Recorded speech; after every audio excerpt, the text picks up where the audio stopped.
ಪೊಲೀಸಪ್ಪ escape ವಿಶೇಷ ಕಾರ್ಯಕ್ರಮಕ್ಕೆ ಸ್ವಾಗತ. ನಾನು ರೋಹನ್ ಹಿರೇಮಠ್.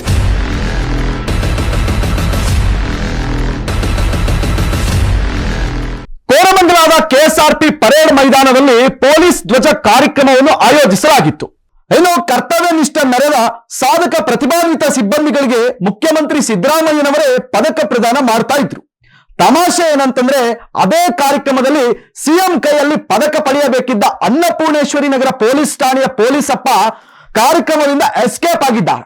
ಕಾರಣ ನಿನ್ನೆ ಅಷ್ಟೇ ಲೋಕಾಯುಕ್ತ ಕೈಯಲ್ಲಿ ಇನ್ಸ್ಪೆಕ್ಟರ್ ಕುಮಾರ್ ಟ್ರ್ಯಾಪ್ ಆಗಿದ್ದಾರೆ. ಹೌದು, ಕಾರಣ ಏನಂತಂದ್ರೆ ಸಿವಿಲ್ ಕಾಂಟ್ರಾಕ್ಟರ್ ಚೆನ್ನೇಗೌಡ ಎಂಬುವರಿಗೆ ಈ ಪೊಲೀಸಪ್ಪ ಟಾರ್ಚರ್ ಕೊಡ್ತಾ ಇದ್ರಂತೆ.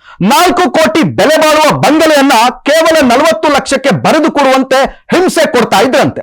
ತಮ್ಮ ಸಿಬ್ಬಂದಿಯನ್ನು ಕಳಿಸಿ ಬೆದರಿಕೆಯೂ ಕೂಡ ಹಾಕ್ತಾ ಇದ್ರಂತೆ.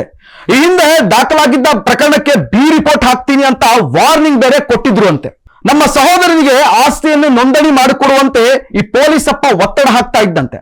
ಹೀಗಾಗಿ ಕಾಂಟ್ರಾಕ್ಟರ್ ಚೆನ್ನೇಗೌಡ ಈ ಪೊಲೀಸಪ್ಪನ ವಿರುದ್ಧ ಲೋಕಾಯುಕ್ತಕ್ಕೆ ಕಂಪ್ಲೇಂಟ್ ಕೊಟ್ಟಿದ್ದರು. ನಾಗರಬಾವಿ ಬಳಿ ಇರುವಂತಹ ಖಾಸಗಿ ರೆಸ್ಟೋರೆಂಟ್ ಒಂದರಲ್ಲಿ ಪೊಲೀಸಪ್ಪ ಕುಮಾರ್ ಇಬ್ಬರು ಪೇದೆಗಳನ್ನು ಕಳಿಸಿ ಡೀಲಿಂಗ್ ಮಾಡಿಕೊಂಡು ಬರಲು ಹೇಳಿದ್ರಂತೆ. ಕಾಂಟ್ರಾಕ್ಟರ್ ಚೆನ್ನೇಗೌಡ ಕೈಯಲ್ಲಿ ಮನೆ ಅಗ್ರಿಮೆಂಟ್ ಅನ್ನು ಕೂಡ ಕಳಿಸಿದ್ರಂತೆ.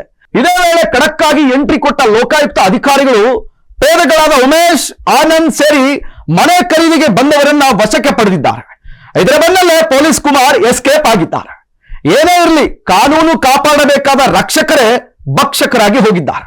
ಸಾಮ್ರಾಟ್ ಟಿವಿ, ಇದು ಸದಾ ನೊಂದವರೊಂದಿಗೆ.